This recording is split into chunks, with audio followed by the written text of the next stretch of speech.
To get even more clear, let's look at some specific examples of what can be challenging topics.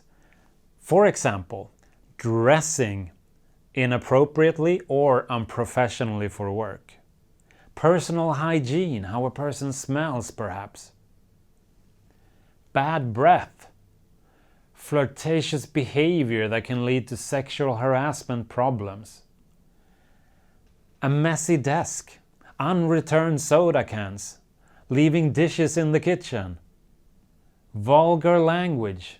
Explaining why someone did not get a promotion. So-called negative feedback. Admitting a mistake.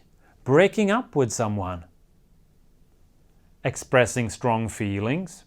Sensitive subjects such as race and gender. Or telling someone how much you love them.